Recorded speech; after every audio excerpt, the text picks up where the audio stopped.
about what we do in terms of instruction and supports for our English learners. So to start off with, who are we in Robla? When you look at the enrollment in the Robla School District by languages, you see here that we have quite a number of students who are coming from families that have a home language other than English. So in the Robla School District, about 45% of the district has a primary language at home that is a language other than English. Now, this primary language, though they may have a primary language other than English at home, that does not necessarily mean that they're an English language learner. We'll talk about that a little bit more in a moment. When you look at each site, you'll start to see kind of how this varies throughout our district in terms of who we are.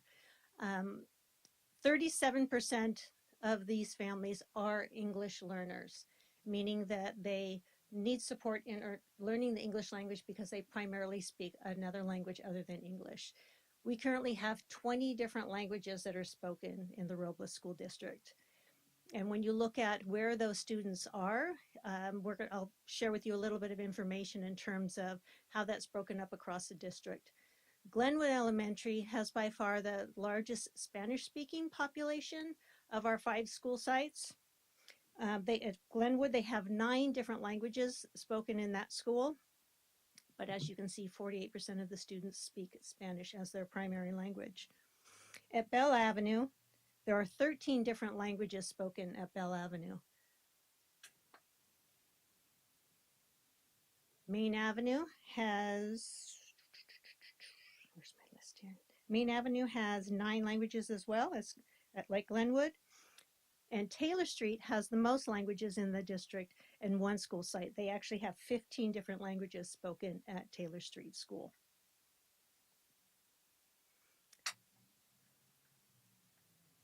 When you look at the percentage of English learners over a longitudinal period of time, you can see that we really have stayed pretty steady over the last few years, 6-7 years there.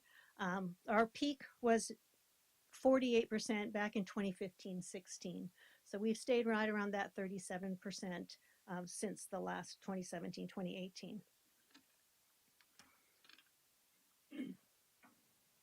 How do we know who our English learners are? Well, there's a state assessment called the English Learner Proficiency Assessment for California. And this is a state required assessment that's given to all students that have a home language survey that indicates that they have another language spoken at home. So the home language survey doesn't exactly determine who is an English learner. It just notifies us that we should be looking to see if the student needs to receive some services because they may be speaking a primary language other than English and need support in learning English. So that home language survey is kind of the gatekeeper in terms of saying, okay, let's give an assessment to see if the student is an English learner. That first assessment is called the initial ELPAC. So ELPAC is the acronym used to represent this test, similar like the CASP for the California assessment. And the initial ELPAC is given one time only to a student when they first enroll in a California school.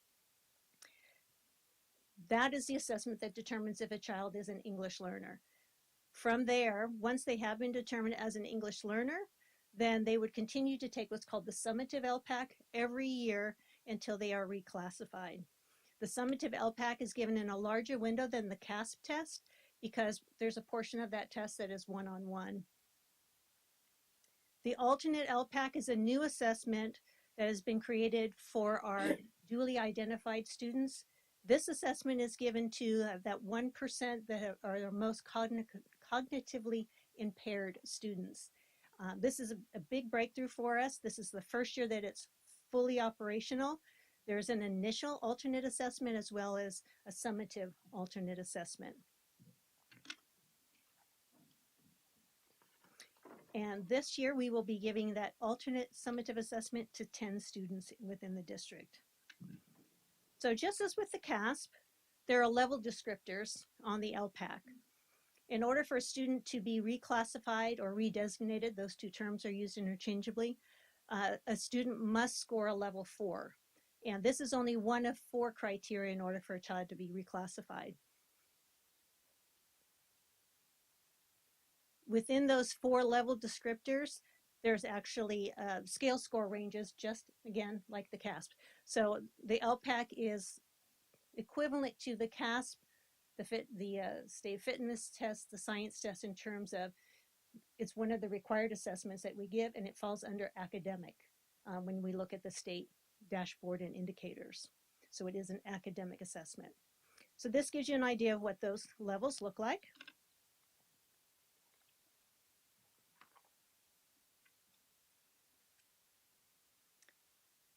And in California, and within our district, this is 2022 data. So this is how our students performed last year in the spring when we gave them the summative assessment.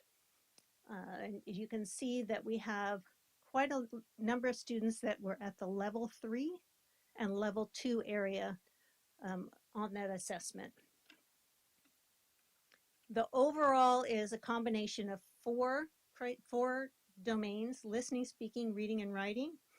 And when I start talking about the assessment with a little more information here, we're going to kind of work our way down from this kind of big picture down into more specific student level, more data that we can actually do something with as I move through these slides. So when we go from just seeing what percentage are at each level, we go down and we start looking at, well, how about by mean scale score? So what we have here is we compared ourselves to the Sacramento County for each grade level. And the reason I did that is because that first slide, that's just overall, that's our K through 6. When we look at by grade level, we can get a much better picture, especially when we're trying to compare ourselves to other districts or the county, because most districts are beyond 6. They might be K-8 or K-12 districts. And so that data gets skewed as you add these other grade levels in. So this is looking at apples to apples. And you can see when you look at the mean scale score, when you compare us to how other districts with these grade levels are doing within the county, we're a little bit behind in the lower grades, but then as we move up through 3rd, 4th, 5th, and 6th, we're actually doing a little better than the county.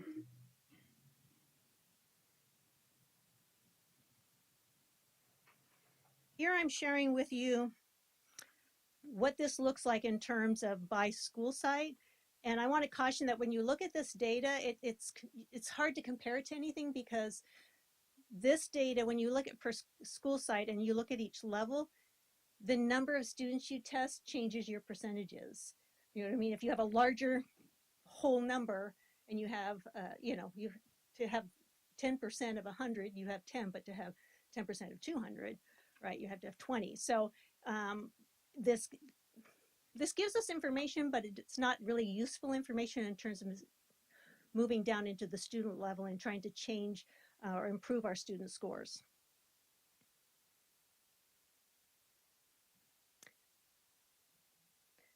I do want to note that the level 4 here, this number, you want this number to be small, because if a child is reaching level 4, the idea is that you want to reclassify them.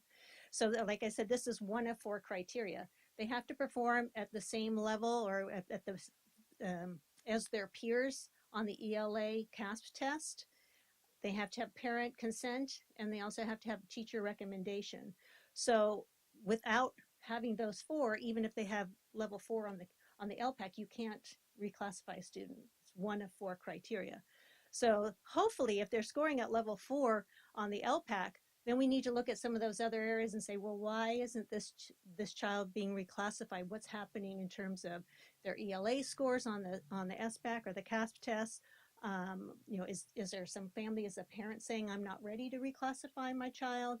So that we have to kind of look at those other criteria and figure out why this child is not getting reclassified. When we look at a 2-year comparison within Robla, what I did here is I looked at the mean scale score. And one of the things to note is that since COVID, it's been very hard for our students to improve on their English language assessment. And it's noted here because we have very few grade levels where the student actually moved from a level 1 to a level 2 or a level 2 to a level 3 when you look at it as a whole and you look at the mean scale score. So Grades 4, 5, and 6, we did see some movement from one level to the next. And I'm just showing you kind of the overall. I can break this down into 2 other different sections, like look, a little deeper, but I don't want to go too far into the weeds with you here, just kind of giving you a sense of how we look at this data. And what this means, here's an example, is basically what I did here is I'm looking at just kindergarten's overall score. And when you look at their mean scale score, it's 1413 in 2021, which was a level 2. They've moved up only 6 points. So they're still in level 2 in the 2022 school year. Okay, so that means that our kindergartner, there's not a lot of change in what we're seeing at the end of 21 with kindergartners or at the end of 22 with kindergartners. Grades 4, 5, and 6, those numbers actually do represent a change from level 2 to a level 3.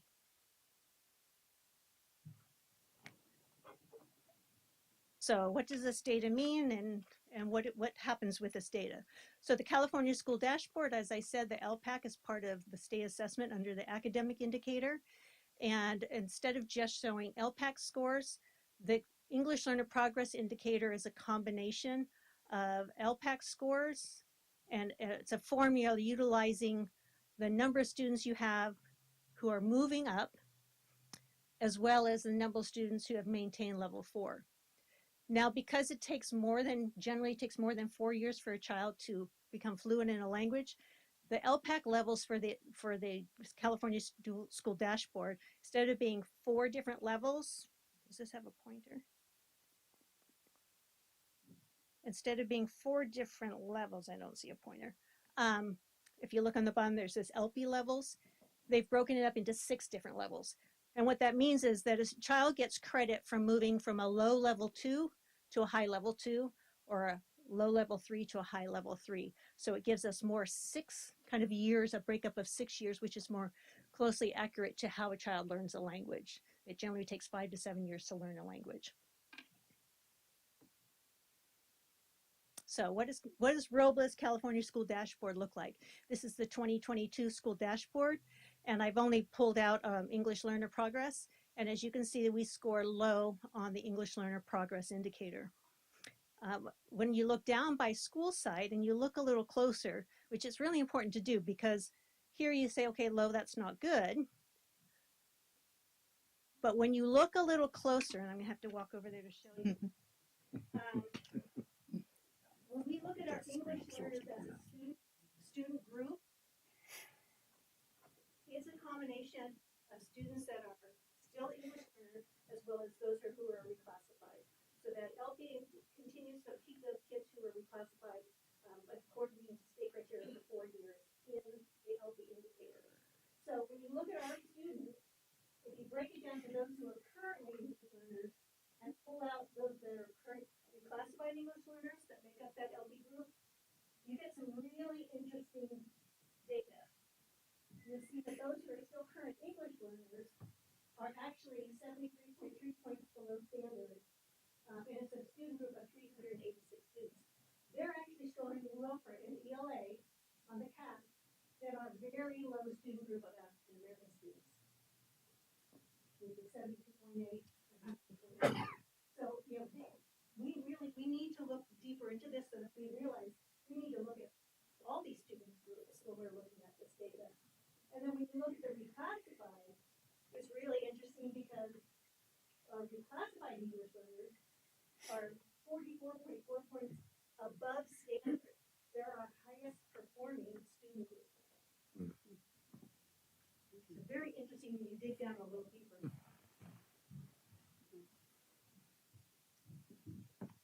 When we look at math, we see some similar numbers, but not as big a discrepancy. And when you look at by school site, actually 3 of our school site are in the medium level for that overall, where we said as a district we're at low. We have 3 sites that are at the 3rd bar, 1 site that's at the very low, and 1 site that's at the low.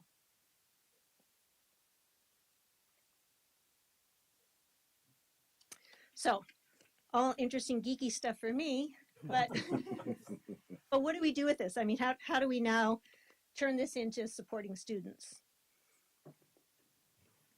So for us to really support students, there's a report that I can generate out of Illuminate that gives me some longitudinal roster data that we can break down by school site. And on here, I can look at a student individually and see how a student individually is doing. So for here, I've marked out the students' names, but I can see every year that they've taken the ELPAC, that here's their initial ELPAC, what they scored again in the kindergarten. And then when they, looks like this probably was in a TKR. Would you please stand it to the other side so we can see what you're pointing at? Thank you. Yeah, no problem. So probably TK, then kinder, first grade they went from a 2 back down to a 1, and actually their mean scale score even went down. So that's important too to look at, like, okay, because remember as you move up through grades, the scale score is going to change. So their scale score went down. Not only did they go down, but their scale score went down. And then I can look again at grade 2. They haven't made a whole lot of movement. They've made some, but not a lot. And then I can see here, like, what section are they really struggling in? So this student is really struggling in the writing portion and the reading portion of the ELPAC. So this is really the data that we use and to really kind of look at who do we give some additional supports to. What would those additional supports consist of? That's next. Did you rehearse that? I did not. See, thank you. Okay, so what does that look like? Okay, so what we have to do is designated and integrated ELD. That's a state mandate. Every child that is designated as an English learner must receive daily designated and integrated English language development. Okay. So at our school sites, that designated is generally a 30-minute period where many of the school sites, you'll hear us talk about the win time, where they group students according to what their ELPAC level is, perhaps their grade level as well, and they receive 30 minutes of specific language instruction, not English language arts instruction, but actually language instruction. The components of how English works is one of those components. And then integrated ELD is throughout the day as core curriculum is the main focus, providing specific language goal instruction. So again, focusing on some specific things about building their language skills when their main focus is core. So maybe I'm trying to teach a core standard, science standard, but while I'm teaching that core science standard, I'm going to try to integrate in some language development skills. Okay, might be vocabulary, might be sentence structure, it might be speaking skills, giving a presentation, but that's what the integrated means. Then we also have a couple of things that we do in Robla that are beyond just that designated and integrated. So Wonders, ELA, ELD is our curriculum. We have professional learning in the SOAR frames, which focus very much on how to incorporate more listening and speaking components as well as metacognition, which is very important for English learners so they can make that connection between what they know in their primary language to what they may not know yet in the new language that they're learning.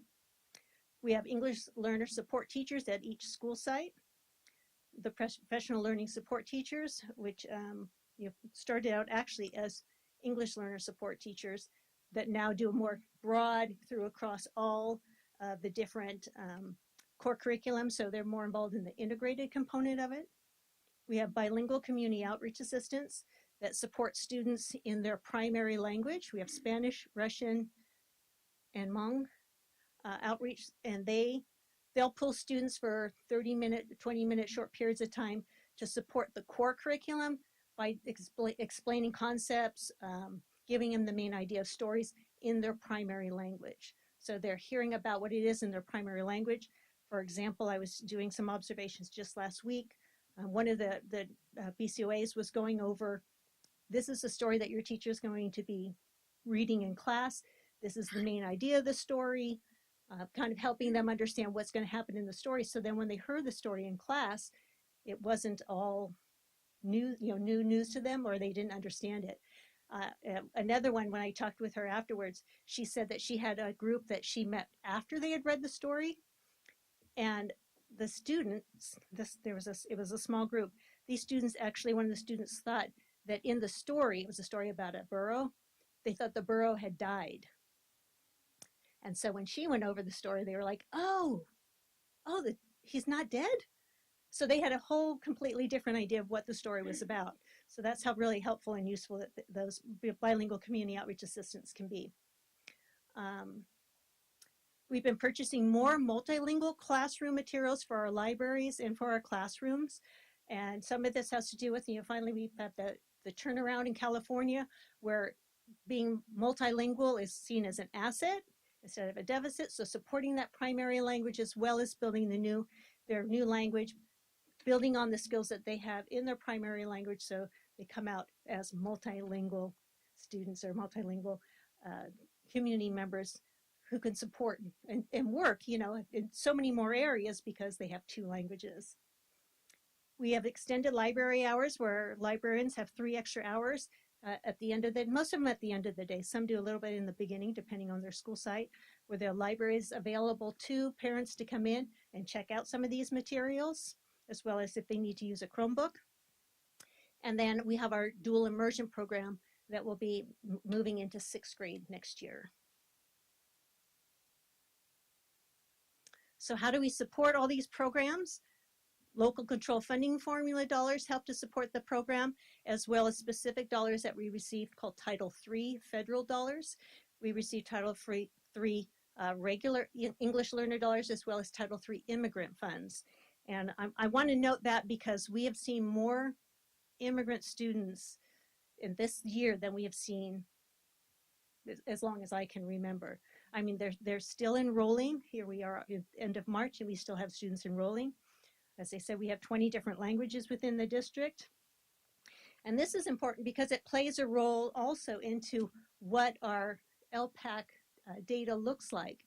For example, at Taylor Street School with those 15 different languages, 39 of those students are at level 1. And some of that is because they're brand new to this country. So they're just starting to learn English.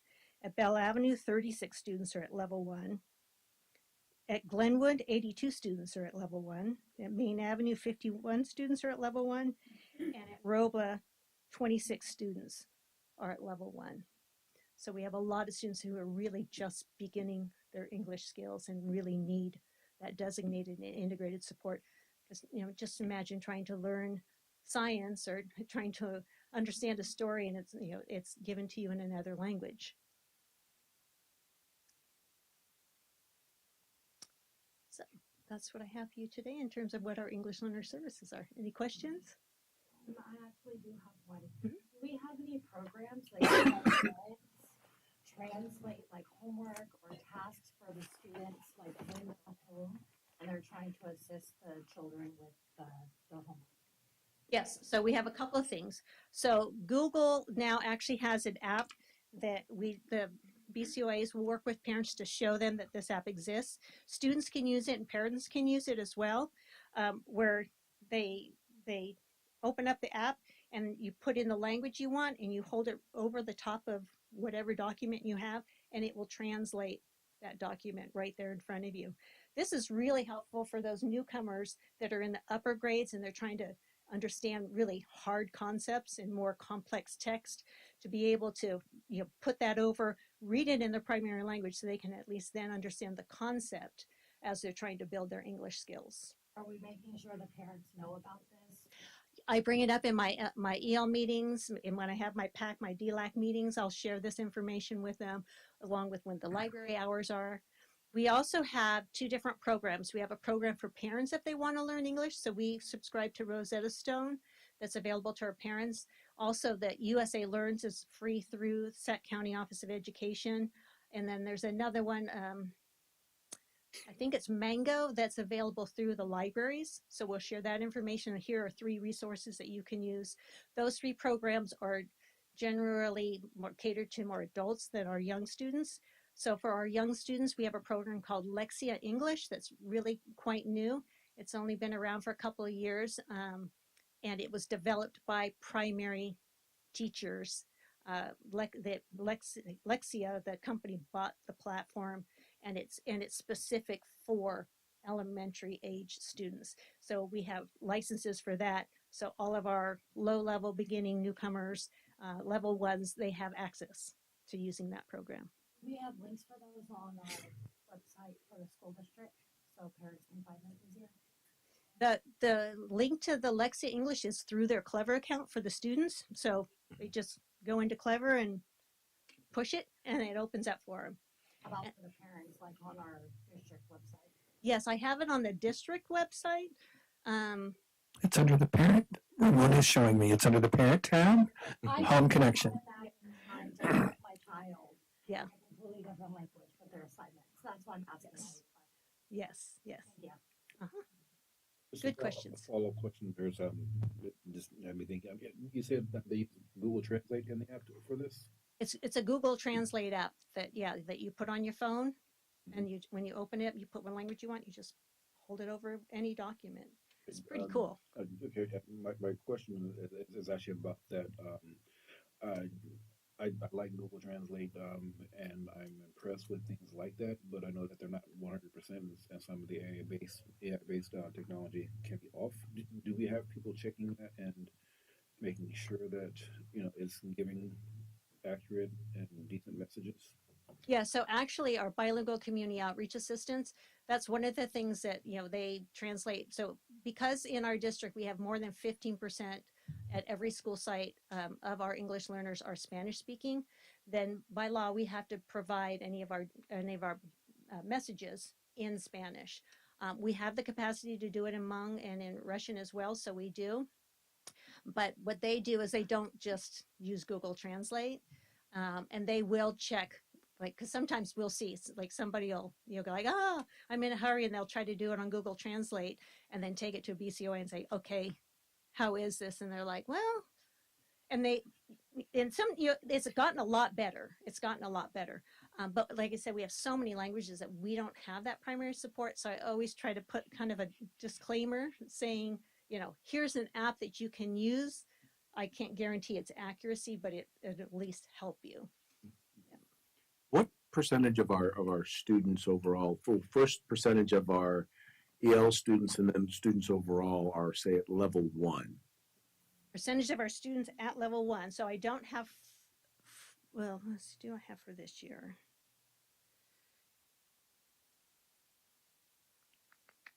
I have for where we, in terms of the state test, go back to this slide here. So level 1, we had, I'm old now, is that 16 or 18? 18. Okay. 18%. Not even close. Okay. And now, what's the average time that it takes a student to transition, say, from level 1 to level 2, level 2 to level 3, and level 3 to level 4? So generally from level 1 to level 2 is a year.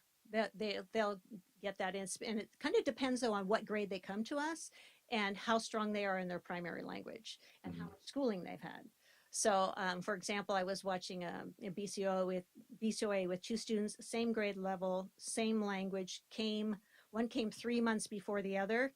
The one that's been here less time is zipping right along, but he's very fluent in his primary language, well educated, no missing schooling in that process of coming from where he came from to here, where the other student had some gaps in their learning, and they just don't have the same foundation to build the new language on.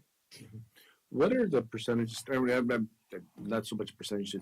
Are we getting a large number of students mostly at the early grades who are coming in at level 1? Because I'm guessing when I was looking at the numbers that you had there comparing us to the county is it seems like we just have a community where students are coming in at the younger grades, and then what we're able to do is we're able to get them move them along by the time they hit the upper grades. No, we're getting them at all grades. All grades, okay. So not necessarily at the younger grades. I think one of the things is that we've had TK longer than some of the other districts, so that gave us an extra year with those kiddos that came in. Okay. And then the other part of that is, I think with our dual language program, there's so much research and data behind dual language programs building the capacity of 2 languages at the same time. And it starts at 3rd grade that you really start to see that jump. So those children in the dual language programs, sometimes they seem like they're behind in K1, 2, like, oh, they're not really, following their English skills like we thought they would, or their Spanish skills. And then they hit grade 3 and they just outperform, they just shoot up above everybody. And that's been proven over and over all over the United States in research. You asked about how it takes, like, moving from level to level. That's why that LP level is broken up the way it is. It generally does take about 2 years in level 2 and 2 years in level 3. Okay. Okay. Thank you so much. Any other questions or comments? No. Thank you so much for your report. As Cindy takes her seat, I just wanted to make a comment. Go ahead, Cindy. You can sit down. I just want to say that, I think I'm saying this mostly for you right now as the newest board member. This area of the work that we do in Robla really has historically been a really great source of pride for us in terms of the services that we provide to English learners. And I think the thoroughness of Cindy's report really describes how we have always paid a great deal of attention to this group of students. And we have learned a lot, and our work is effective because we are really focusing on what the research says about effective practices for these students. Here, a little bit of trivia is that once upon a time I had Cindy's job. I was the EL coordinator in the district, and I continue to be amazed about how much we've grown since that time in terms of what we do for this population. So just thank you to Cindy and all her work. And I know a lot of people support her in that, but it's a really important thing that is a big success in Robla. So thanks. I would just add one little thing to that. The work that they've done and how much more they provide as that population has grown within our district, as the demographics of our district has changed, our staff has really grown to meet the challenge. So thank you. All right, we're going to move on to action items. We're going to start with item A, approve Miss Eileen Chen as superintendent effective January 1st, 2023 through July 1st, 2023 through June Wait a minute. 2026. If I could just say for the benefit of the community tonight that we went through a very rigorous process to select a new superintendent here in the Robla School District. I want to give a lot of recognition to Nicole Sullivan for her very thorough work to devise a process that would help us to really find, identify, and vet quality people who could take over the district once I leave. And I just want to say that I've been in the district for a very long time, and leaving continues to be something that I know will be difficult for me, but I also want to say that I am sleeping better at night knowing that the quality of person that Ms. Chen seems to be is somebody who's going to really do wonderful things here at Robla. And so I am thrilled and excited to recommend her to the board for approval tonight. Okay, is there any discussion? Hearing none, we'll move forward to a vote. All those in favor, please say aye. Aye. Opposed? Abstentions? Motion carries unanimously. Ms. Chen, congratulations. Would you like to say a few words?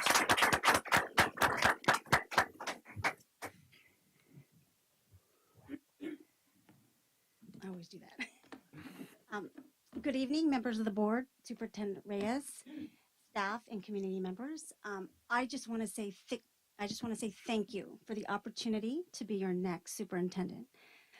I'm super excited to join the Robla family and to build on the strengths and continue the great work to ensure that all our students are successful academically, socially, and emotionally. Thank you.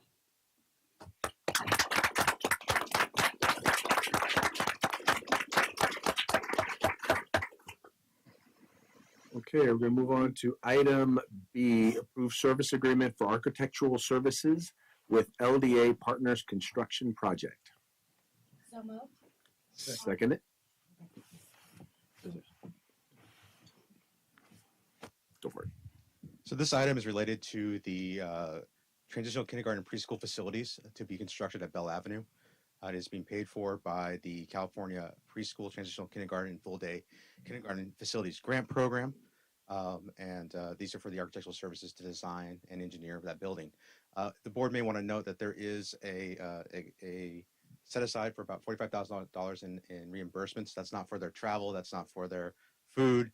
That is for a couple of the consultants that we would normally contract outside and bring them in for. So in this particular structure, what we're doing is the geotechnical survey that will be required is being done through the architectural firm as opposed to a separate contract. And a reason for that is for the overall time schedule that we need to meet in order to get our plans approved for DSA and CDE approval late in the fall. Any questions or comments? Hearing none, move forward to a vote. All those in favor, please say aye. Aye. Opposed? Abstentions? Motion carries unanimously. Item C, services agreement, approved services agreement with TSE Construction for building improvements at Bell Avenue School. So moved. Second. Moved and seconded. This item is related to the repairs necessary for the Bell Avenue water mitigation. So this goes back to our previous discussions regarding the water infiltration we've been having in the two-story classroom building.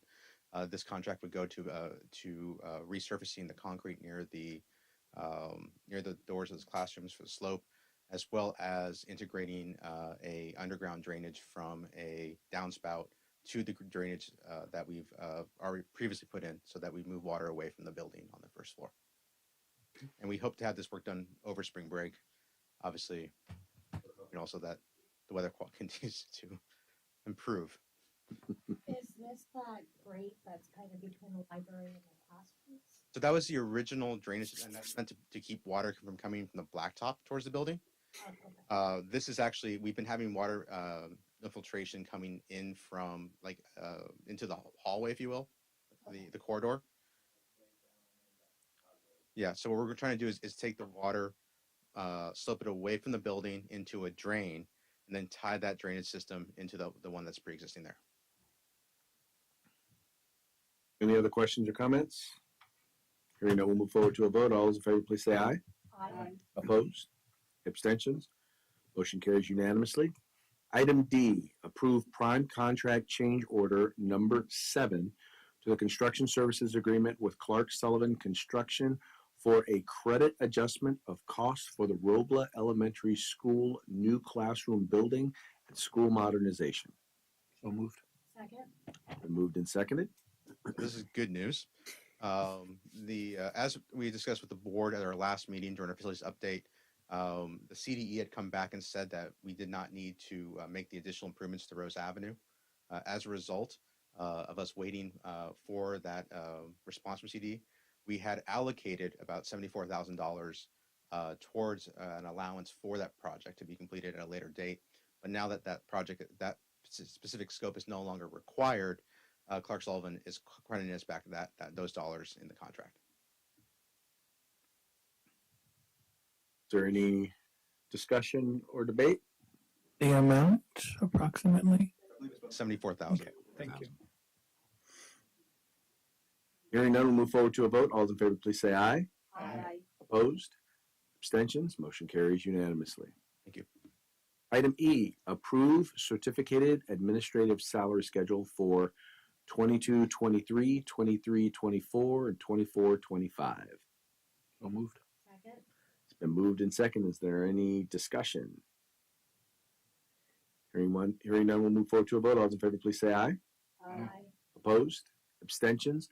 Motion carries unanimously. Item F, service agreement with EKC Enterprises. So moved. Second. Been moved and seconded. This item is actually from our IT chief, Mr. Lopez. EKC is a company that installed our sound systems in our new classrooms. And so this contract just allows them to come back when we have some issues. And so they would work together with our IT people to make sure that as any issues may come up or repairs, those kinds of things that may need attention, that we have the expertise of the company that actually installed the system so that we make sure that we can solve those problems. Okay. I don't have that in front of me. 1 year. Oh, 1 year. Okay, thank you, Mr. Burgess. Any further discussion or debate? Hearing none, we'll move forward to a vote. All those in favor, please say aye. Aye. Opposed? Abstentions? Motion carries unanimously. Item 6, board member requests for future agenda items or reports. Nothing at this time? Nothing at this time. Nothing at this time. Nothing. And I have nothing at this time either, so this meeting will be adjourned. Thank you for coming.